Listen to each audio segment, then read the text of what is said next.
Muito boa tarde a todos. Sejam bem-vindos e seja bem-vindo o Sr. Professor Dr. João Costa, Secretário de Estado Adjunto e de Educação, a quem quero agradecer ter aceito o convite para estar nestas jornadas. Nas 7ª Jornadas de Pedagogia no Ensino Artístico Especializado da Música da Escola das Artes na Universidade Católica Portuguesa. Esta intervenção e subsequente painel, que será constituído pela doutora Alexandra Figueiredo da ANCAP, a doutora Assunção Flores da Universidade do Minho, o doutor David Miguel do Conservatório de Música de Coimbra, a professora Catarina Costa e Silva da Universidade de Coimbra e ginasiano, tem como tema as aprendizagens essenciais nos cursos de ensino artístico, em particular no ensino da música. Vamos iniciar com uma intervenção do Sr. Dr. João Costa, nos primeiros 45 minutos, seguindo-se depois o painel que apresentarei com mais detalhe na segunda parte. Pede-se, portanto, aos participantes que vão colocando as questões no chat ao longo das intervenções. Lançarei inicialmente alguns tópicos de conversa, sendo que iríamos começar de uma forma mais genérica com o início do ano letivo e depois aproveitaremos para tratar de alguns assuntos mais específicos relacionados com o ensino da música e essencialmente com estas aprendizagens essenciais. Começo por lançar-lhe o desafio, embora reconheça a dificuldade de antever o próximo ano letivo, como vê que possa ser este ano letivo que agora inicia, no ensino genérico e, seguidamente, se possível, no ensino artístico, que é tão personalizado, com uma relação professor-aluno necessariamente tão próxima, onde as estratégias digitais e o distanciamento podem dificultar as aprendizagens e o cumprimento de objetivos que estavam definidos antes da pandemia. Como vê que sejam estes próximos tempos no ensino? Por favor. Bem, muito boa tarde a todos e muito obrigado pelo convite para estas jornadas.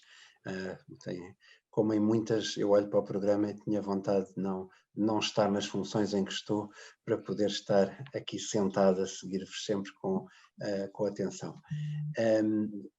Portanto, agradeço o convite à Universidade Católica, a todos vós, para este momento de conversa, de discussão, sobretudo, como dizia a doutora Sofia, sobretudo num momento em que todos temos mais dúvidas do que certezas. Nunca, provavelmente, vivemos, nós assim nas nossas idades, um contexto como este que estamos a viver. De facto, nós estamos a começar um ano letivo que é pautado pela incerteza, mas também com mais certezas do que as que tínhamos em março passado, quando fechámos as escolas de um dia para o outro. Hoje sabemos mais sobre a pandemia, sabemos mais sobre as formas de contágio, sabemos mais sobre incidência em diferentes faixas da população ou gravidade em caso de contaminação. Temos dispositivos de proteção já praticamente à mão de todos. Recordo que em março, início de abril, estávamos no mercado negro das máscaras, não é? Com aquelas notícias de máscaras a serem vendidas a 25 euros cada e daquelas que se deitava fora a seguir. Temos comportamentos mais rotinados, não é? O homem é um animal de hábitos e normaliza coisas rapidamente, já irei a isso também. E temos também a aprendizagem do que foi um terceiro período com as escolas fechadas. E um terceiro período com as escolas fechadas foi um período que teve respostas rápidas, respostas muito boas face ao contexto por parte dos professores, das escolas, também das instituições de ensino superior, mas o facto de termos respondido muito rapidamente não nos deve impedir de olhar para as perdas que também há neste contexto. Para já, como é evidente, a perda que não podia não estar associada a um sistema que era quase 100% presencial e em 2 dias se transformou em 100% remoto. Se nós quiséssemos fazer uma passagem, que eu nunca gostaria de fazer, de transformação de todo o sistema de ensino num sistema de ensino à distância, se calhar precisávamos assim de uns 2 anos para preparar, 1 ano para testar, mais um para começar a implementar, e tenho a certeza que em muitas dimensões íamos ter mais dificuldades do que conquistas.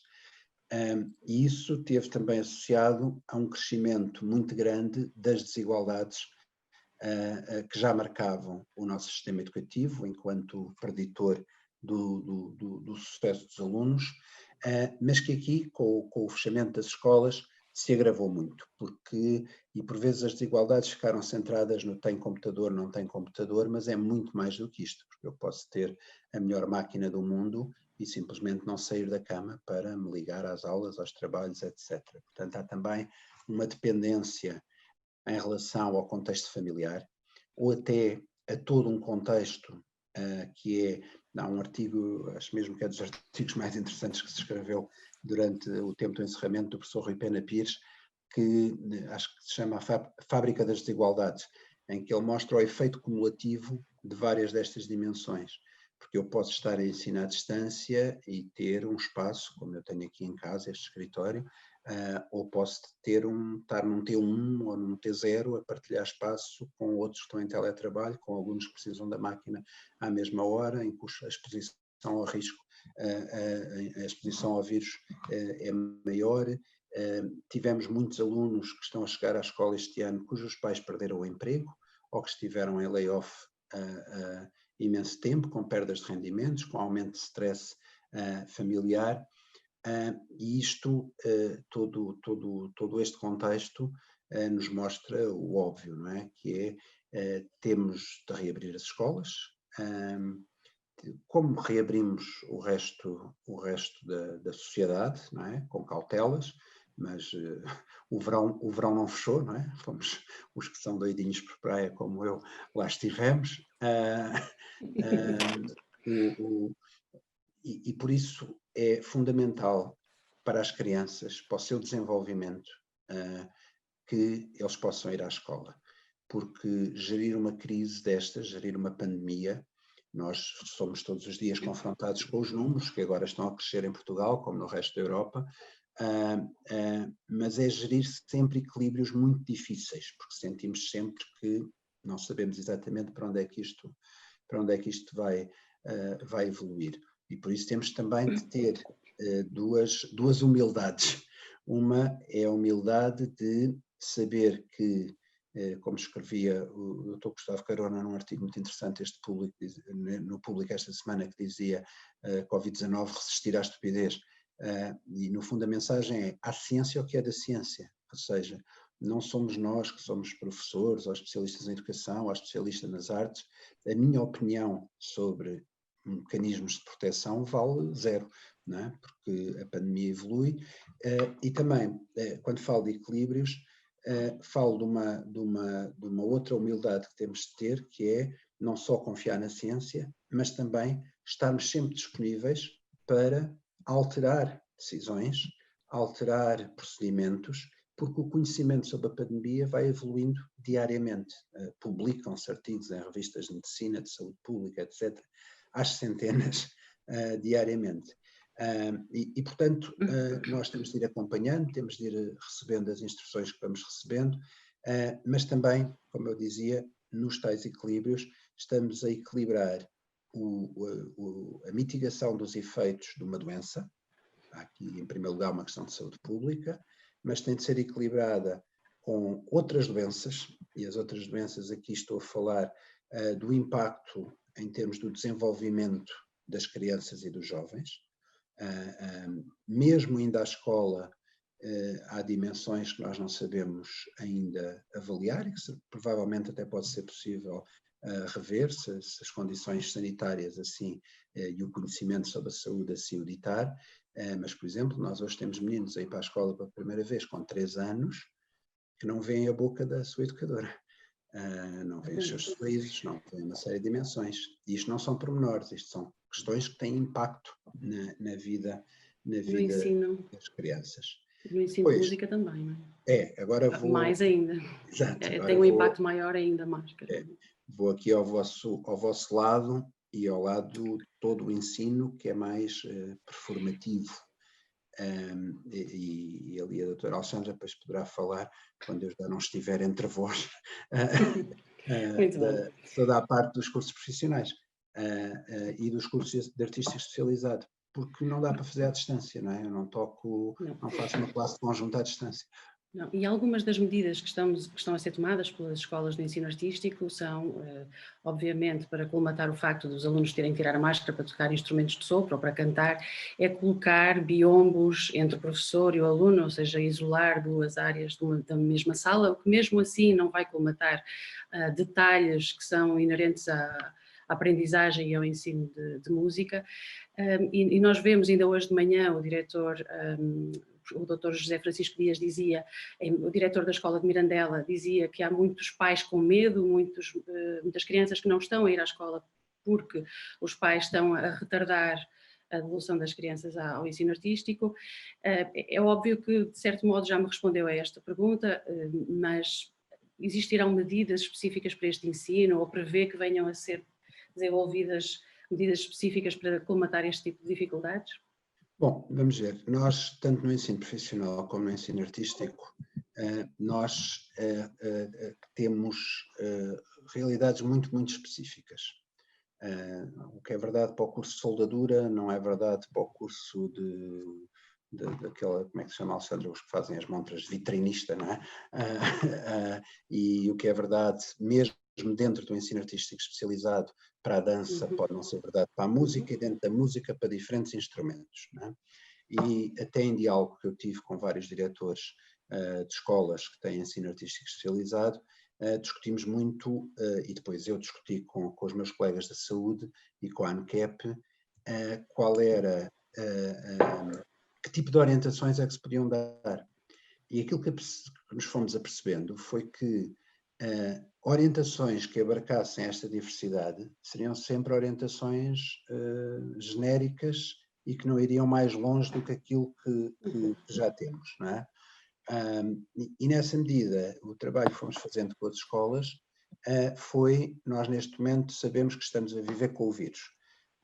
E as regras essenciais são aquelas que estão repetidas por todo o lado, não é? Que é distanciamento, máscara, álcool gel, as bolhas, mas estas medidas não são todas cumulativas, ou seja, elas complementam-se.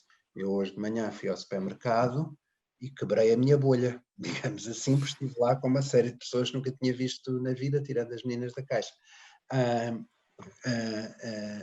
Agora, hoje um filho meu faz anos, veio cá a minha mãe, com quem eu já não estava há não sei quanto tempo. Ela é uma pessoa em grupo de risco, mas veio cá a casa e não tivemos a almoçar de máscara, não é? Mas tivemos outros cuidados, não lhe dei os beijinhos de filho que gostava de ter dado, não é?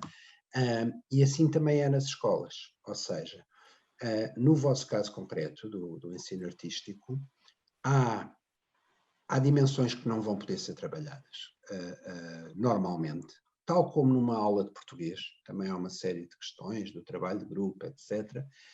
Mas eu acho que têm dois trunfos na vossa mão.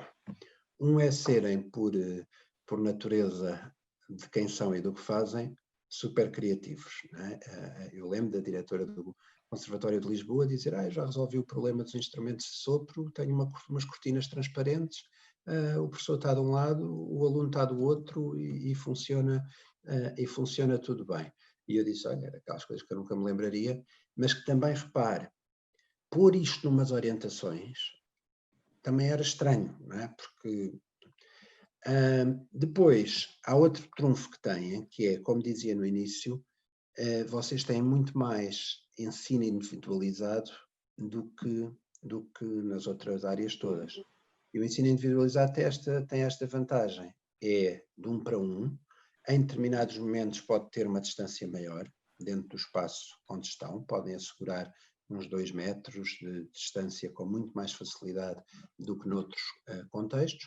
E qual é o cuidado a ter? Há materiais que são muito manipulados, portanto, é ir higienizando esses materiais de cada instrumento, etc., de cada vez que o professor toca, que o aluno toca, etc. É uma chatice? Mas tudo isto é uma chatice, eu também preferia viver sem Covid. Muito Portanto, bem. o quadro é um bocadinho esse.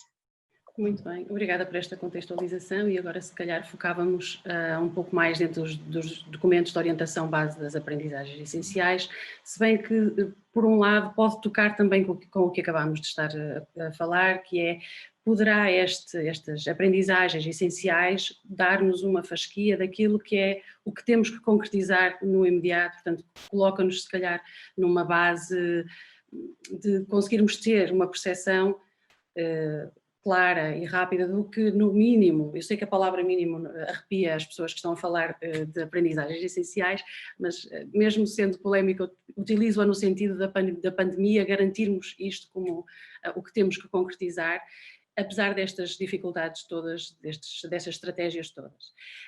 As aprendizagens essenciais foram recentemente homologadas, a 24 de julho, e já integram no ensino artístico especializado da música diversas áreas, nomeadamente a história da cultura das artes, análise e técnicas de composição, teoria e análise musical, formação musical e música nos cursos gerais.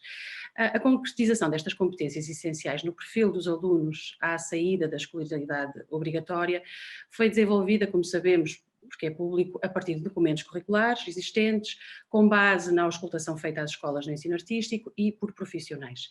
E constitui agora uma referência desta uniformização da aprendizagem dos alunos. Mais à frente eu vou querer depois que a doutora Alexandra Figueiredo, por favor, nos detalhe mais este processo e como correu, mas eu gostaria de saber se existem exemplos ou referências internacionais equiparáveis que nos consiga identificar relativamente às aprendizagens essenciais desenvolvidas em Portugal, por favor. Muito bem. Deixe-me se calhar começar por dar um enquadramento de como é que chegamos às aprendizagens essenciais. Né?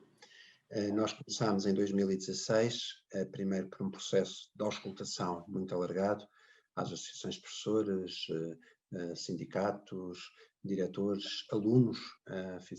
Lançámos nessa altura a iniciativa da Voz dos Alunos, representantes encarregados de educação, para tentar perceber, não era perceber como é que está o currículo, isso nós sabíamos, mas como é que o currículo era recebido e vivido e quais eram as dificuldades nas escolas. E desse trabalho, e de um trabalho prévio que fizemos com a minha equipa no gabinete, fizemos uma análise do currículo que estava em vigor à data. E o que nós tínhamos era uma manta de retalhos de documentos, conviviam metas de 2012 com algumas orientações ainda dos anos 80, escritos com bases conceptuais diferentes, que não colavam entre si, portanto um currículo que era geralmente bem verticalizado, mas que não tinha relação possível, num momento em que sabemos que o conhecimento é muito mais transdisciplinar por vezes do que fechado em caixinhas, e portanto desse levantamento, desse trabalho, nós entendemos que tínhamos vários caminhos a seguir. O primeiro foi o que levou à definição do perfil dos alunos à saída da escolaridade obrigatória, ou seja, nós tínhamos alargado a escolaridade para 12 anos recentemente, a escolaridade obrigatória para 12 anos recentemente, mas não tinha, porque o currículo nacional tinha sido revogado e era só até ao 9º ano, nós não tínhamos perguntado a nós próprios e o que é que queremos que os alunos, o que é que se espera de um aluno que passa 12 anos na escola. Isto até tem implicações para algumas reflexões e discussões futuras que nós podemos ter sobre o ensino profissional, o ensino científico-humanístico, etc., porque nós já não estamos em algumas dimensões. Vou dar um exemplo que temos estado a trabalhar na área da matemática. Ter 12 anos de literacia matemática é diferente de ter 9 anos, mas também não é necessariamente a matemática que é muito específica para uma engenharia. Não é? Hoje, para eu ser cidadão, tenho que ter literacia estatística, por exemplo, que às vezes está mais longe de alguns programas. Portanto, nós quisemos dar a resposta a esta pergunta, quase assim, meio a brincar, para que é que serve estar na escola 12 anos? Não é? E foi por aí, também num trabalho que foi bastante participado, que chegámos ao perfil dos alunos, à saída da escolaridade obrigatória. Este perfil agrega as áreas de competência fundamentais a desenvolver, onde estão saber científico e tecnológico, o relacionamento interpessoal, a resolução de problemas, o pensamento crítico e criativo, a sensibilidade estética e artística, que não é aqui nenhum pormenor, eu sempre fiquei desde o início muito contente por termos ali a sensibilidade estética e artística, porque para mim é muito claro que explorar esta dimensão, seja através da dimensão performativa, seja através da fruição, é um instrumento fundamental para humanizarmos o ensino. Não é? A arte, às vezes, é aquela coisa do para que é que serve a arte? E eu respondo sempre, serve para eu me sentir bem. E se nós não nos sentirmos bem, e agora em tempos de Covid, eu andava com uma crise de privação de teatro. E é bom para isso, é bom para nós pensarmos de forma diferente, percebermos que há alternativas, não estamos pré-determinados a seguir as coisas como elas são. A música leva-me para longe, não é? Leva-me para outros mundos. E isso é fundamental. Portanto, temos este perfil, temos em paralelo um trabalho sobre inclusão, na área da educação inclusiva, que no fundo é dizer o seguinte: não me serve de nada ter um currículo muito bonito se depois só 10% dos alunos é que o atingem. E por isso nós casamos sempre o trabalho sobre a educação inclusiva com o trabalho sobre currículo. Isto porquê? Porque nós temos, Portugal é um país que dá cartas na área da inclusão há muitos anos, mas estamos agora a dar um salto que é muito difícil, que é passar da integração para a inclusão. Ou seja, quando eu trago os alunos de instituições só para a educação especial para dentro da escola, integrei-os. Agora, o passo muito difícil é pensar assim, ok, mas o que é uma aula de matemática com alunos que têm esta e aquela característica, não é? Senão ficam lá num espaço à parte e não estão verdadeiramente incluídos. Terceiro pilar deste trabalho foi, que tem estado até aí um bocadinho na berra ultimamente, a educação para a cidadania, ou seja, e entender que isto não é uma coisa opcional que aparece quando temos tempo a partir de tudo o resto. Não é? Isto é algo que interage muito com o currículo.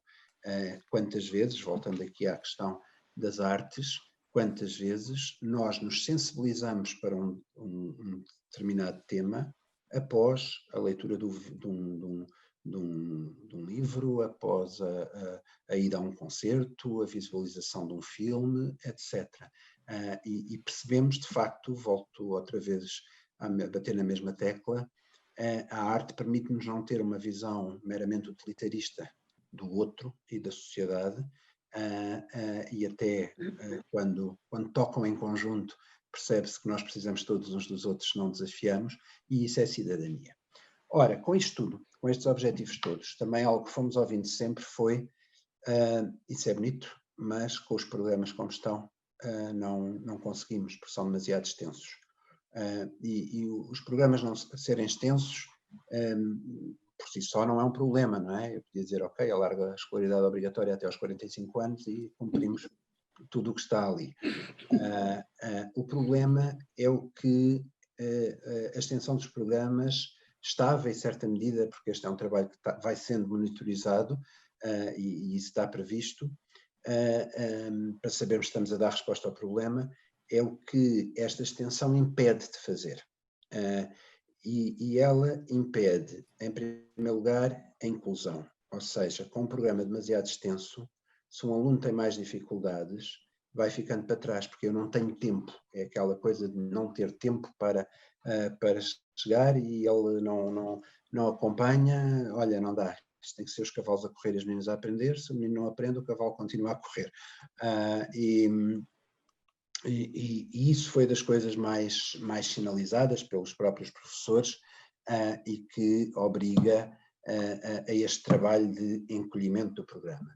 Não permite consolidação também, porque eu passo para o tema seguinte e ainda não tive tempo para perceber se estou bem neste tema. Não permite transdisciplinaridade. Eu até acho que a minha questão no português beneficiaria imenso de um trabalho articulado com a filosofia, por exemplo, mas não me sobra tempo para trabalhar em conjunto com o meu colega. Mesma coisa com as questões de cidadania, portanto, isto levou-nos a este trabalho, que eu quis que fosse feito por especialistas e por professores, convoquei as associações profissionais para isto, porque mais do que uma questão de atualidade científica, estava uma questão de operacionalização do currículo. Foi um trabalho dificílimo, porque toda a gente concorda que o currículo é extenso, exceto na altura de tomar opções, e agora o que é que sai, não é? Onde é que eu dou a tesourada? E aí as coisas tornam-se mais difíceis e por isso, tanto nas do básico, científico-humanístico e agora nas do profissional e do artístico, eu quis sempre fazer uma homologação associada a um período de monitorização regular, 2 em 2 anos, para se ir fazendo os ajustes que forem sendo necessários. O espírito das aprendizagens essenciais é um espírito diferente do que foi, aqueles que são mais velhos no sistema, lembram-se, ou mais antigos, lembram-se do trabalho, da altura em que se falava de objetivos mínimos. O objetivo mínimo era aquele mínimo que o aluno tinha de cumprir para chegar à positiva. Era o espírito dos objetivos mínimos na altura. Quando falamos de aprendizagens essenciais, não estamos a falar disso. Estamos a falar de uma base comum a que todos os alunos devem chegar, mas que é enriquecida e aprofundada ou com outros temas, ou na relação com as outras disciplinas, ou com estratégias próprias do professor. Temos outras experiências noutros países, que é a sua pergunta, que nos inspiraram também. E este é, aliás, um projeto grande da OCDE, em que nós participamos, eu até participo como consultor também, que se chama O Futuro da Educação 2030. E naquele projeto identificaram-se, logo no início, 2015, 2016, quando o projeto começou, as grandes necessidades comuns dos currícula do nosso mundo. E os problemas principais que norteiam um bocadinho o projeto são questões de identificação destas competências que são necessárias para vivermos num mundo que está, como sempre teve, em transformação, mas aqui em algumas dimensões, numa transformação muito acelerada, até na forma como nos relacionamos com a informação e com o conhecimento.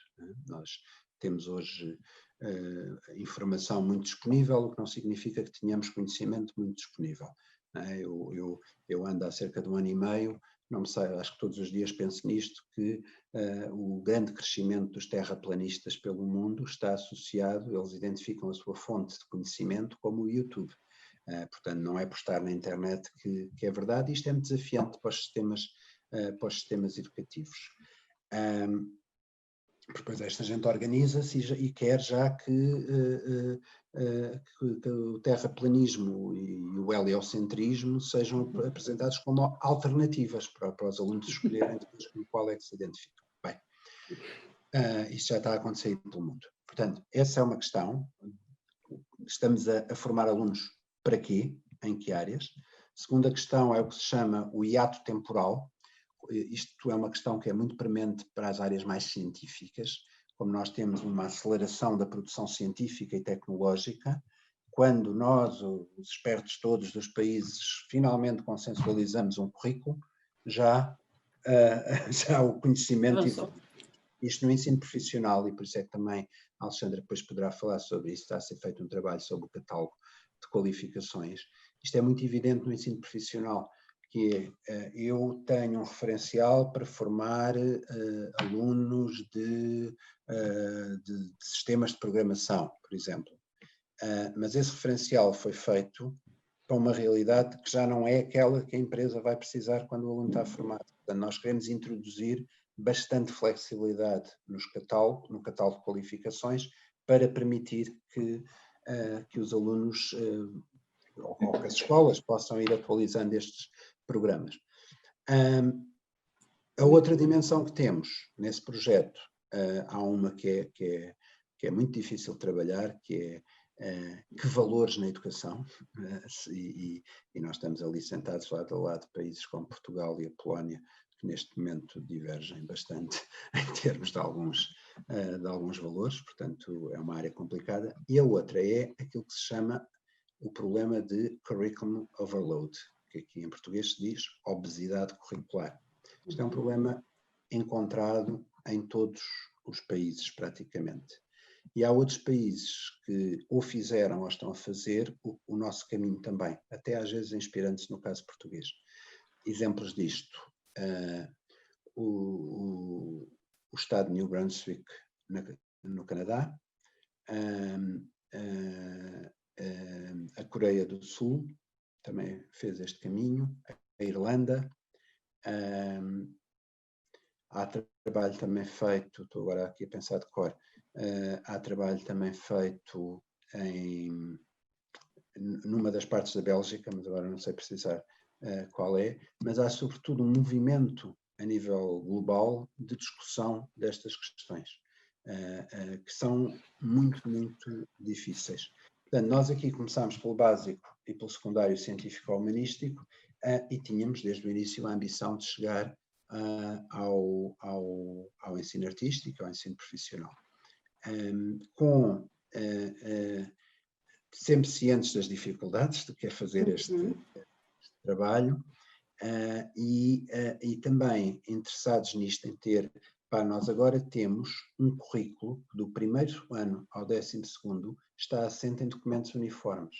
Isto é importante também porquê? Porque nós, com o Decreto-Lei 55 do currículo, em 2018, introduzimos uma possibilidade que não tem sido muito, muito explorada, mas já há alguns alunos a fazê-lo, que é os alunos no secundário poderem construir percursos formativos próprios. Ou seja, eu sou de científico-humanístico de artes, mas gostava de fazer latim das línguas e humanidades. Posso fazer permutas de disciplinas e também permutas entre científico-humanístico, artístico e profissional.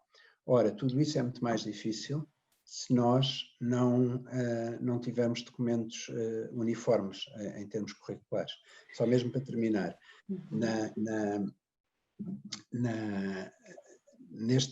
foi nossa ideia ou não neste? Nossa ideia também, nós entramos num trabalho de aquilo que nós chamamos o mapeamento dos conteúdos do currículo. Ou seja, nós temos estas áreas de desenvolvimento que nem são as mesmas, nós não adotamos todas, eles não têm lá algumas das nossas, mas estas dimensões, capacidade analítica, capacidade criativa, autonomia, etc. E o que se faz é submeter à análise dos especialistas as nossas aprendizagens essenciais e ver quais são as dimensões que o nosso currículo cobre. E é interessante, porque há dimensões óbvias de complementaridade, o que a educação física permite trabalhar não é necessariamente igual ao que a físico-química faz, mas aquilo que emerge como muito interessante das nossas aprendizagens essenciais é que algumas das competências de nível mais elevado, pensamento crítico, pensamento criativo, resolução de problemas, autonomia, não estão atingidas nos conteúdos, nem numa ligação vaga com o perfil, estão conseguidas nas estratégias, o que a mim me interpela, porque é a única parte daquilo que não é obrigatório, que é facultativa.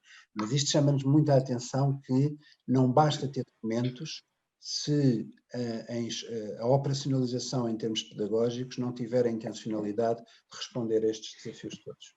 E era mesmo por aí que gostava que continuássemos a nossa conversa, no sentido em que agora está homologado, passamos à implementação e nesta fase de implementação os docentes demonstram alguma insegurança neste novo passo a dar e eu gostaria de saber se está previsto algum acompanhamento na formação dos professores para garantir este processo seguinte. Sim. Nós temos nos últimos anos trabalhado com grande proximidade com os centros de formação das escolas, sempre numa lógica de alguma formação em cascata, ou seja, faz formação de formadores e depois vão-se organizando e estimulamos logo desde... Portanto, há muitos anos que o financiamento para a formação não era atribuído diretamente aos centros. E nós quisemos fazê-lo a partir de 2016, primeiro com o Programa Nacional de Promoção do Sucesso Escolar, quisemos fazê-lo, mas fazê-lo com 3 variáveis, como os próprios avisos de abertura de concurso estão previstas.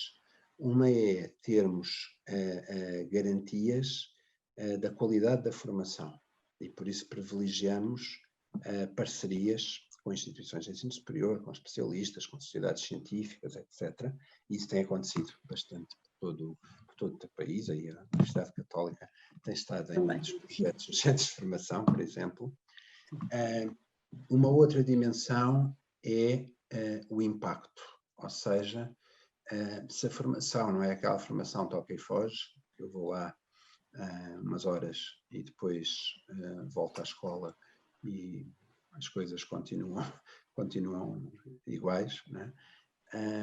E por isso temos vindo a privilegiar muito, mesmo nos concursos, o modelo de trabalho em oficina, ou seja, aquele do qual resultam produtos que podem ser discutidos, podem ser partilhados, podem ser testados em sala de aula, para irmos ganhando confiança nisto. Porque esta conversa toda que eu estou aqui a fazer é muito bonita, mas se calhar dos 80 e tal participantes que estão aqui, alguns estão a dizer, isto é muito bonito, mas era vê-lo lá numa escola a ensinar música, ali a ver se havia cá essas coisas todas, não é? Portanto, queremos também que a formação tenha esta dimensão prática, eficaz. oficinal, exatamente para se avaliar o impacto. E a terceira dimensão é a sua relevância, ou seja, nós temos dimensões muito bem identificadas, para além da formação específica e científica dos professores, e isto tem de ter implicações nas prioridades da formação. Dou um exemplo, por exemplo, nós fomos identificando, ouvindo as escolas, nós temos o cuidado de fazer reuniões muito regulares com os diretores dos agrupamentos de escola, muitas questões que este quadro curricular levantam na área da avaliação. Repare, nós temos, e aqui até o ensino profissional e o ensino artístico dão cartas ao resto do sistema, não é? Porque ter um projeto, ter uma avaliação em cima de uma performance, etc., não é nada que seja novidade para estas vias. Agora, e o que é que fizemos?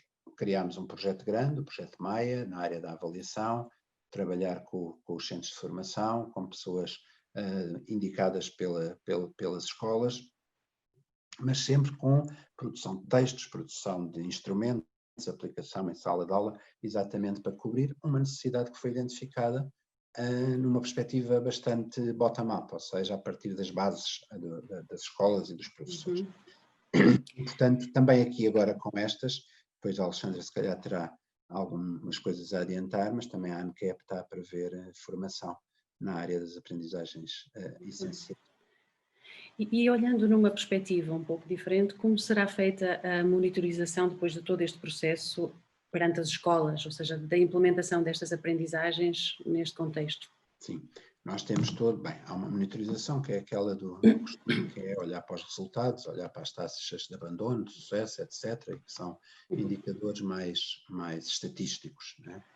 Nós temos vários instrumentos de monitorização. Nós criamos uma equipa central e várias equipas regionais que estão em proximidade com as escolas, a acompanhá-las, que vão promovendo isto. Com Covid a coisa ficou um bocadinho perturbada no final do ano, mas estamos já a pensar neste momento as ações e estratégias para este ano. Ficou perturbada nem foi tanto porque não fosse possível fazer reuniões como esta, foi que nós tivemos 1001 coisas que apareciam todos os dias. Uma vez apareceu-me uma aluna vossa das artes que mandou um e-mail lá para o gabinete a dizer não tenho harpa em casa. Pois, esta ainda não me tinha saído, não é? Responder, mas quem é que não tem uma harpa em casa? Mas, portanto, tivemos muitas situaçõezinhas para ir resolvendo diariamente e este trabalho saiu um bocado prejudicado. Mas agora já estamos com o plano de ação para este ano. Portanto, há estas equipas de acompanhamento às escolas que organizam encontros regionais, encontros nacionais também, seminários, trabalham com os centros de formação Temos formação específica, e isso também é um instrumento de monitorização. Temos tido, tanto promovido pela DGE como pela ANCAP, e às vezes em conjunto, momentos de avaliação externa de como as coisas estão a correr. Vamos lá ver, eu tenho a convicção clara que não é no espaço de uma legislatura, ou de duas, que eu já vou na segunda, que nós vemos os efeitos de um processo tão exigente como este. Portanto, para além da avaliação de resultados, interessa-me a avaliação de processo em todo este percurso que as nossas escolas estão a trilhar, porque é isso que nos vai permitindo identificar as necessidades específicas de formação que surgem aqui. Por exemplo, E para a avaliação foi dessas.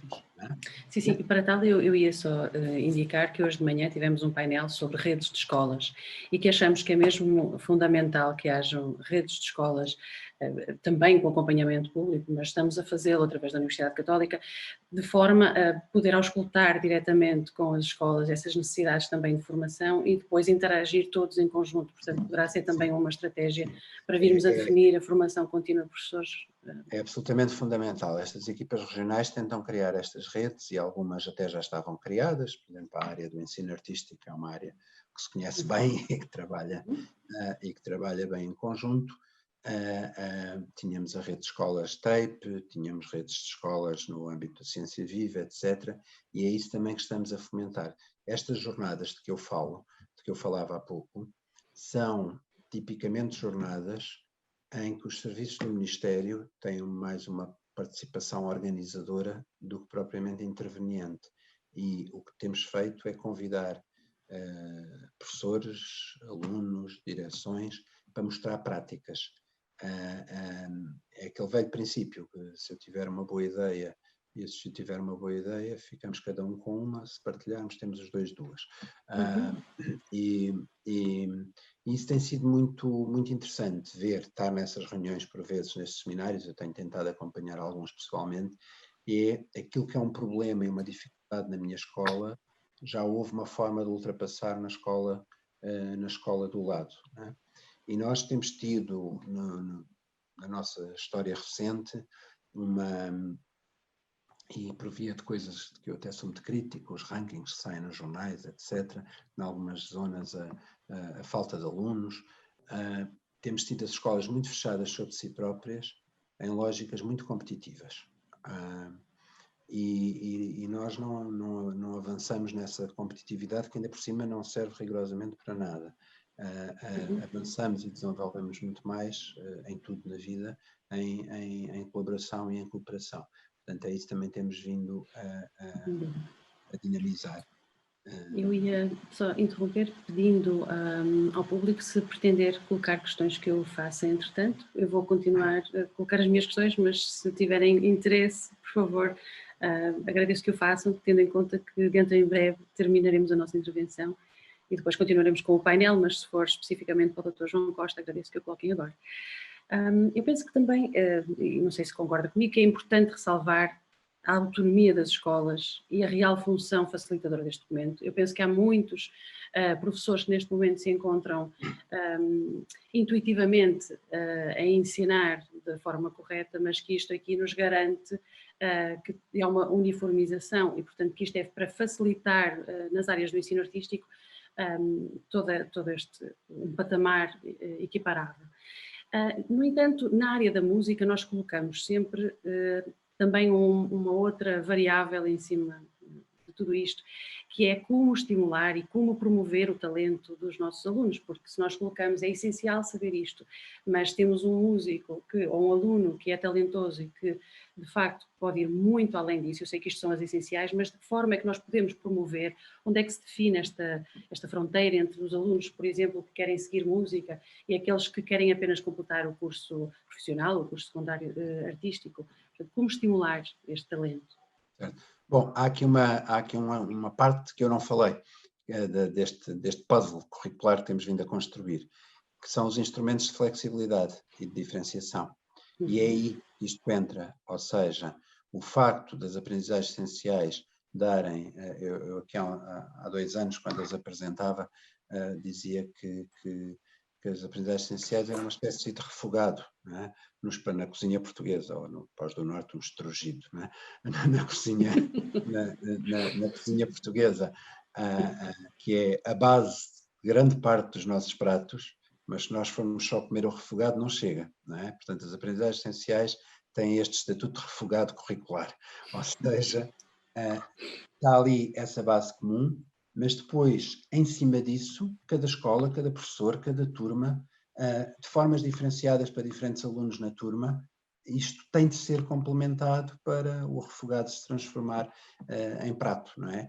E é aí, aliás, eu acho, e tenho falado bastante com a presidente da ANCAP, a Filipa de Jesus, também eu acho que nós vamos ter, a determinado momento, não sei se vamos ter ainda a oportunidade ao longo desta legislatura, mas nós, país, de pensar exatamente, também neste quadro de escolaridade obrigatória até aos 12 anos, o que é que nós queremos fazer com o ensino das artes. O que é que eu quero dizer com isto?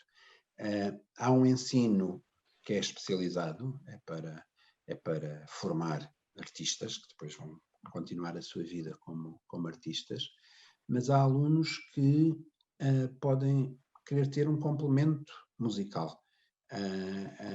E há outros para quem nós temos simplesmente de deselitizar, aliás o grande espírito do Plano Nacional das Artes, é deselitizar o acesso à cultura e à arte. E isso, a minha análise das pessoas com quem eu trabalho, ainda não está conseguido, não é? Ou porque está extremamente polarizado, que é para estar no ensino artístico socializado da música, eu tenho que ser um projeto Mozart, ou porque noutros domínios não está simplesmente, não está suficientemente generalizado. Portanto, eu acho que é deste equilíbrio que nós poderemos eventualmente, também precisamos de pensar, é mesmo pensar, não estou aqui a anunciar nenhumas medidas de política, é mesmo em jeito de reflexão, pensar a relação entre os cursos profissionais da área da música e os cursos de ensino artístico especializado, se a distinção faz sempre sentido, se não faz sempre sentido, que as coisas têm razões históricas para estarem como estão, mas até às vezes em termos de uma boa gestão também dos recursos, e temos agora até na sequência de alguma indisposição de todos nós, dizia eu, com o concurso dos contratos de patrocínio, esta é a oportunidade para nos sentarmos vários à mesa e começarmos a fazer este trabalho. Aliás, foi anunciado que será nesse sentido. Estou a ver aqui que já tenho duas perguntas, posso respondê-las? Exatamente. A primeira é da Rita Franco, que nos diz que os alunos do secundário do ensino artístico, regime integrado e articulado, pelo facto de terem acesso à disciplina de matemática, não só como um complemento importante à sua formação, mas igualmente no sentido de incentivar a continuidade dos seus estudos musicais destes alunos, uma vez que a maioria desiste deste regime da música por não terem acesso, portanto, não estarem dispostos a abrir mão da disciplina, torna uma escolha muito redutora, portanto... Sim, portanto, isto é simples, pegar, neste momento é simples, é pegarmos no Decreto-Lei 55 e na possibilidade, como eu referi há pouco, de permutas e de construção de percursos formativos próprios. E eu dizia, isso ainda não está a ser muito utilizado, mas é algo que as escolas podem e devem, e é ao aluno, não é uma turma inteira. Portanto, eu posso ter um aluno com este perfil que está aqui na pergunta. É um tipo que quer ser violinista, mas também quer ter matemática para poder ter outras vias para no acesso ao ensino superior. E neste momento isso está possibilitado pela legislação. Muito bem. Depois pede-nos a Vânia, uma vez que não temos mais perguntas, então é capaz de ser uma questão que nos vai demorar algum tempo, mas pede para desenvolver a questão dos instrumentos da flexibilidade para o ensino diferenciado, por favor. Bom, quando nós falamos de flexibilidade curricular, é um contexto que abrange vários aspectos e que até tem sido explorada quase ao limite, né, também pelo que está criado numa portaria do ano passado, a portaria 181/2019, com os planos de inovação. E às vezes confunde-se o inovar com para que é que serve inovar, não é? Eu lembro sempre de eu só dou exemplos de supermercado, mas olha, desculpem, de uma diretora que encontrei também no supermercado, vão ficar a pensar que eu passo a vida no supermercado, mas não é sempre ao sábado, e que me dizia, quando a legislação apareceu, veio ter comigo, e disse, Sr. Secretário de Estado, lá na escola já estamos a flexibilizar. Assim, e eu disse, olha, cuidado com as costas, que isso pode lhe dar cabo das costas.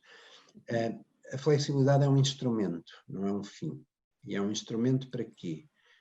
Para todas estas dimensões de que temos estado a falar. Da exploração de áreas de competência que tradicionalmente não são exploradas numa aula ou numa disciplina que tem método expositivo em cerca de 80% do seu tempo.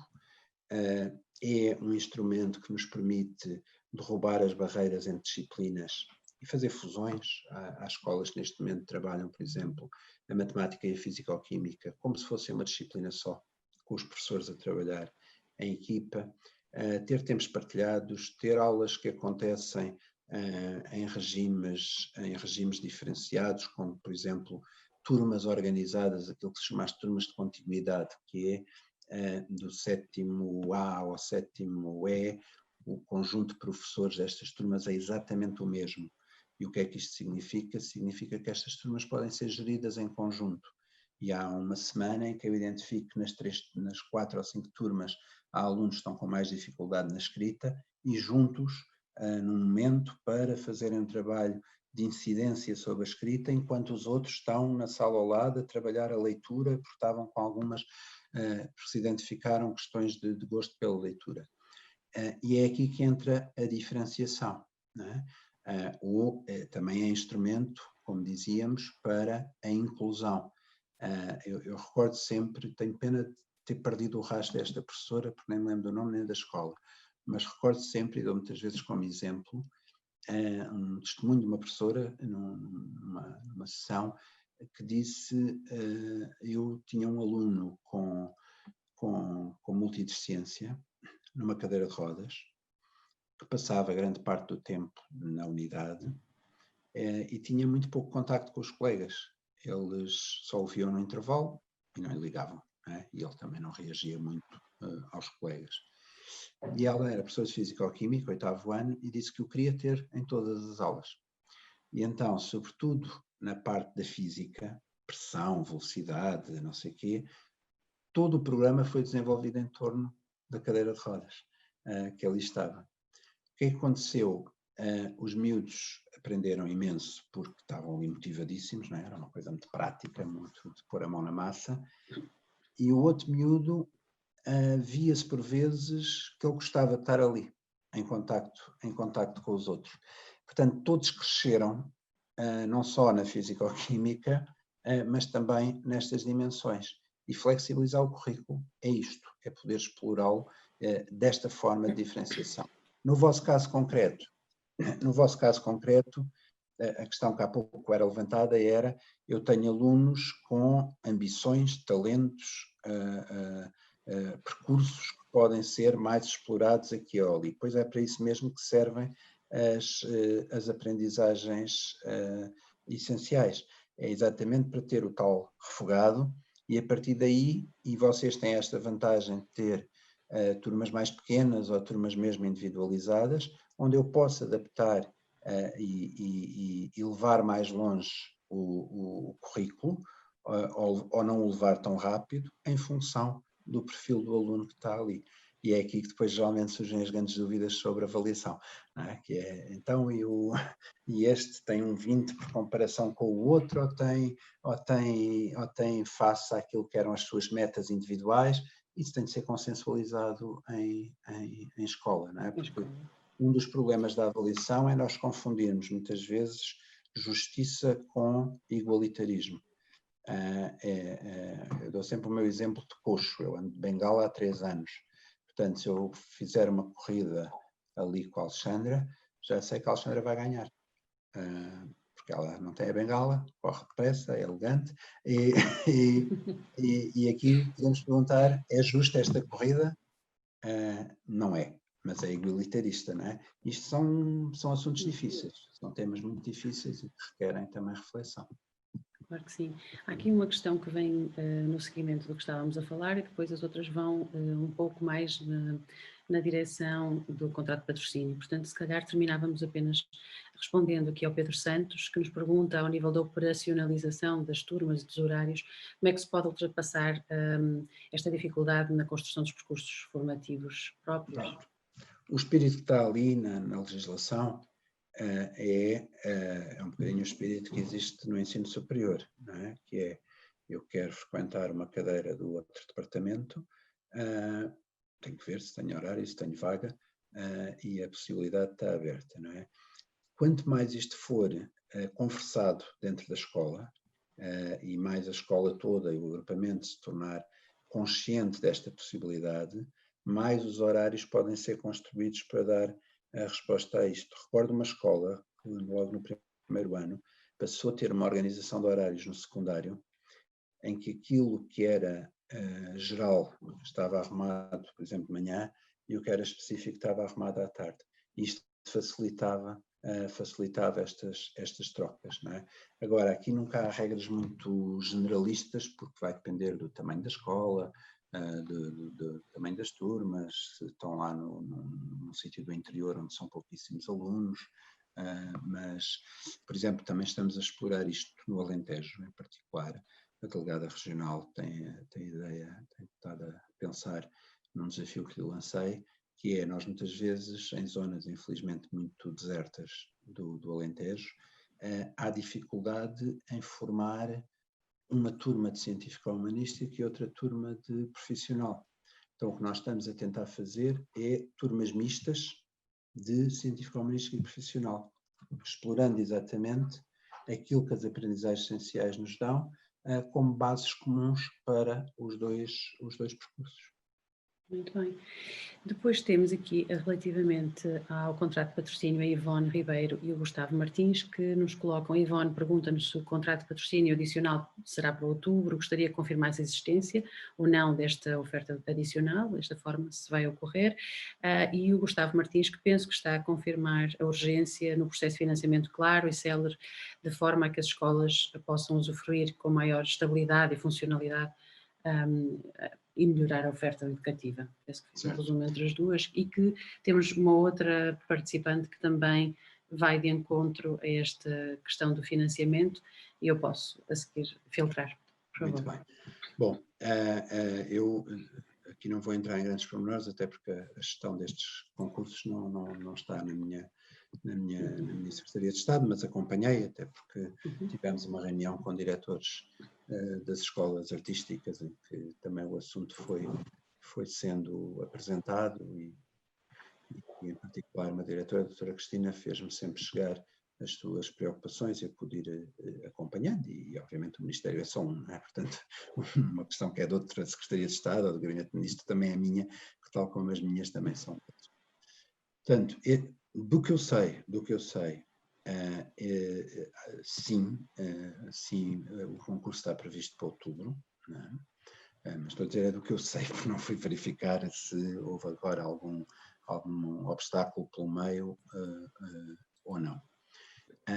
E o que está também previsto, portanto, nós tivemos, toda a gente sabe quais foram as circunstâncias deste concurso, tem a ver com os alunos que passaram a ser financiados no último e que não estavam previstos nestes, a diferença entre os que estão em início de ciclo e os que estão em continuidade, portanto, foi isso que condicionou algumas coisas. Também a rede, nós tivemos um grande crescimento de escolas e os alunos são os mesmos, portanto foi preciso equacionar questões de pulverização de alunos versus continuidade de ofertas versus também alguma gestão de expectativas e pronto, é daquelas coisas em que se calhar uns ficaram contentes, outros não ficaram, mas eu acho que o que sai mais importante disto, e esse é um trabalho em que eu também vou estar através do meu gabinete a participar, é este trabalho que aparece aqui numa das perguntas, que é esta fronteira entre ensino especializado, música no ensino geral, porque é também daí que nós vamos poder pensar, por exemplo, eu defendo, pessoalmente, nós temos de ter um investimento muito grande no ensino articulado. Devíamos alargá-lo mais, porque é esse que leva mais alunos a terem um contacto com a prática artística, com a prática musical, e que pode gerar mais interesses num alargamento depois do ensino artístico especializado. Mas esse é um trabalho que tem de ser feito e não pode ser feito como eu estou a fazer aqui, que é atirar opiniões no vazio. Portanto, precisamos de vos ouvir a vocês, que sabem do negócio, digamos assim, que já estudaram, muitos de vós já terão estudado estas questões, e a nós, Ministério, compete-nos fazer o que já está em andamento, que é construir esta equipa que nos vai ajudar, que nos vai fazer propostas nesta área. E um pouco como temos feito no percurso de toda esta política educativa, que é, a partir das bases, ouvir o que as escolas pensam, e envolvermos a todos nas soluções, sabendo também o que todos sabemos, o raio do Covid vem-nos pôr uma crise financeira grande à porta, que também isso tem de ser equacionado. Muito bem, muito obrigada. O nosso tempo já não permite estendermos mais. Dr. João Costa, obrigada pela presença, pela amabilidade e por ter dispensado para estar aqui presente neste momento das jornadas. Obrigado pela coragem que as escolas têm tido nesta reabertura, em que todos os dias somos confrontados com as nossas dúvidas, com a ansiedade dos pais, com as nossas próprias ansiedades, mas de facto estamos a conseguir que a escola esteja aberta para os alunos, e o desafio é muito grande este ano, e por isso, mais uma vez, precisamos muito de cooperação entre todos. Um bom trabalho, divirtam-se no painel, eu saio e assim falam mal de mim à vontade durante o painel. Muito obrigada, obrigada pela presença. Boa tarde.